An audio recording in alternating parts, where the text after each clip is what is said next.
الحمدللہ رب العالمین والصلاة والسلام علی سید المرسلین اما بعد فاعوذ باللہ من الشیطان الرجیم بسم اللہ الرحمن الرحیم۔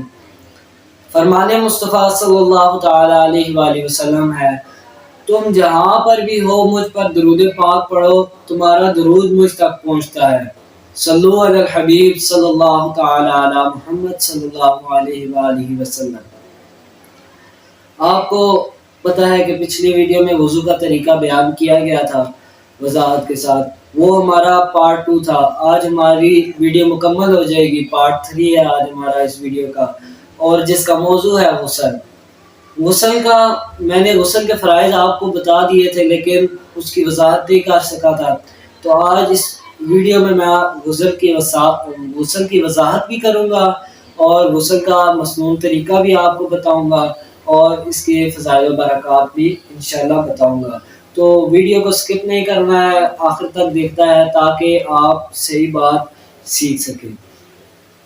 تو جب غسل کر رہا ہے تو سب سے پہلے نیت کر لینی ہے کہ بغیر زبان ہلائے دل میں اس طرح نیت کیجئے کہ میں پاکی حاصل کرنے کے لیے غسل کرتا ہوں۔ پہلے دونوں ہاتھ پونچھوں تک 3 بار دھوئیے، پھر استنجے کی جگہ دھوئیے خواہ نجاست ہو یا نہ ہو۔ پھر جسم پر اگر کہیں نجاست ہو تو اس کو دور کر لیجئے، پھر نماز کی طرح وضو کیجئے، جو نماز میں وضو کرتے ہیں اس طرح وضو کیجئے، مگر پاؤں نہ دھوئیے۔ ہاں، اگر چوکی وغیرہ پر غسل کر رہے ہیں تو پاؤں بھی دھو لیجئے، یعنی کہ کسی اونچی جگہ پر یا کسی چوکی پر، یا جس طرح پنجاب میں کہتے ہیں کہ بنڈا یا سٹول پر اگر آپ بیٹھ کر غسل کر رہے ہیں تو اس میں آپ پاؤں دھو لیجئے وضو کرتے وقت۔ اگر آپ کسی نیچی جگہ پر بیٹھے ہوئے ہیں تو غسل کرتے وقت پاؤں ابھی نہ دھوئیے، اینڈ پر دھونے ہیں۔ پھر بدن پر تیل کی طرح پانی چپڑ لیجئے، خصوصاً سردیوں میں، اس دوران صابن بھی لگا سکتے ہیں۔ پھر 3 بار سیدھے کندھے پر پانی بہائیے اور پھر 3 بار بائیں کندھے پر یعنی الٹے کندھے پر پانی بہائیے، پھر سر پر اور تمام بدن پر 3 بار، پھر غسل کی جگہ سے الگ ہو جائیے۔ اگر وضو کرنے میں پاؤں نہیں دھوئے تو آپ دھو لیجئے۔ نہانے میں قبلہ رخ نہ ہو، کہ کعبے کی طرف آپ نے جسم نہیں کرنا، یا آپ نے اپنا رخ کعبے کی طرف نہیں کرنا، کعبہ شریف کی طرف نہیں کرنا۔ تمام بدن پر ہاتھ پھیر کر مل کر نہائیے، ایسی جگہ نہائے کہ کسی کی نظر نہ پڑے۔ اگر یہ ممکن نہ ہو تو مرد اپنا ستر ناف سے لے کر دونوں گھٹنوں سمیت کسی موٹے کپڑے سے چھپا لے۔ موٹا کپڑا نہ ہو تو حسب ضرورت 2 یا 3 کپڑے لپیٹ لے، کیونکہ باریک کپڑا ہوگا تو پانی سے بدن پر چپک جائے گا اور معاذ اللہ عز و جل گھٹنوں یا رانوں وغیرہ کی رنگت ظاہر ہوگی۔ عورت کو تو اور بھی زیادہ احتیاط کیا جاتا ہے، کہ بتایا گیا ہے کہ غسل ہم نے کرنا ہے تو اس میں یہ احتیاط ایک ضروری ہے کہ ہم غسل کسی ایسی جگہ پر کریں جہاں پر کسی کی نظر نہ ہو۔ اور اگر مرد کے لیے تو یہ ہے کہ وہ اپنا ستر ڈھانپ کر غسل کر سکتا ہے اگر اس کے پاس غسل خانہ میسر نہیں ہے، لیکن عورت کے لیے اس کے لیے احتیاط ہے کہ اس نے پردے میں ہی غسل کرنا ہے۔ اور اس کے بعد مرد کو چاہیے کہ جب اگر وہ کہیں اس طرح کی جگہ پر غسل کر رہا ہے کہ اسے پردہ میسر نہیں ہے، غسل خانہ میسر نہیں ہے، تو وہ اپنے ستر کو موٹے کپڑے سے ڈھانپ لے، کیونکہ پانی جب بدن کے ساتھ لگتا ہے تو اس وقت پانی چپک جاتا ہے، کپڑا یہ چپک جاتا ہے اور معاذ اللہ رانوں کی رنگت ظاہر ہوتی ہے۔ تو اگر موٹا کپڑا نہیں ہے تو کیا کرنا ہے، 2 یا 3 کپڑے اس سے اپنا ستر ڈھانپ لینا ہے۔ عورت کو پردے کا حکم دیا گیا، لہذا اس نے پردے میں ہی غسل کرنا ہے۔ دوران غسل کسی قسم کی گفتگو نہ کی جائے، کوئی دعا بھی نہ پڑھی جائے۔ نہانے کے بعد تو تولیہ وغیرہ سے بدن پوجنے میں حرج نہیں ہے کہ آپ کسی کپڑے یا کسی تولیے سے غسل کے بعد آپ جو ہے نا وہ اپنا بدن پونچھ سکتے ہیں، اس میں کوئی حرج نہیں ہے۔ نہانے کے بعد فوراً کپڑے پہن لیجئے، اگر مکروہ وقت نہ ہو تو 2 رکعت نفل ادا کرنا مستحب ہے۔ یہ تو میں نے آپ کو بتایا ہے کہ یہ غسل کا طریقہ، مسنون طریقہ۔ اب میں آپ کو غسل کے فرائض کی تھوڑی سی وضاحت کرتا ہوں، غسل کے فرائض کی۔ تو غسل کا جو پہلا فرض ہے وہ ہے کلی کرنا۔ کلی کرنے کا نام یہ نہیں ہے کہ منہ میں تھوڑا سا پانی لیا اور پچکار کے نکال دیا، تو یہ کلی نہیں ہوئی، بلکہ منہ کے ہر پرزے، گوشے، ہونٹ سے حلق کی جڑ تک ہر جگہ پانی بہہ جائے۔ اسی طرح داڑھوں کے پیچھے، گالوں کی تہہ پہ، دانتوں کی کھڑکیوں اور جڑوں اور زبان کی ہر کروٹ پر، بلکہ حلق کے کنارے تک پانی بہے۔ روزہ نہ ہو تو غرغرہ بھی کر لیجئے، یہ سنت ہے۔ دانتوں میں چھالیا کے دانے یا بوٹی کے ریشے وغیرہ ہوں تو ان کو چھڑانا ضروری ہے۔ ہاں اگر چھڑانے میں ضرر یعنی نقصان کا اندیشہ ہو تو معاف ہے۔ غسل سے قبل دانتوں میں ریشے وغیرہ محسوس نہ ہوئے اور رہ گئے، نماز بھی پڑھ لی، بعد میں معلوم ہوا کہ ریشے تو رہ گئے ہیں، تو وہ چھڑانا آپ نے پانی بہانا فرض ہے، چھڑانا فرض ہے۔ اس طرح پانی بہا کر چھڑانا فرض ہے۔ اور جو نماز پڑھی تھی وہ ہو گئی۔ جو ہلتا دان مسالے سے جمایا گیا یا تار سے باندھا گیا اور تار یا مسالے کے نیچے پانی نہ پہنچتا وہ تو معاف ہے۔ جس طرح کہ ایک کلی غسل کرنے کے لیے فرض ہے، اسی طرح 3 کلیاں وضو کے لیے سنت ہے۔ اب آتے ہیں اپنے دوسرے فرض کی طرف غسل کے، جو ہے کہ ناک میں پانی چڑھانا۔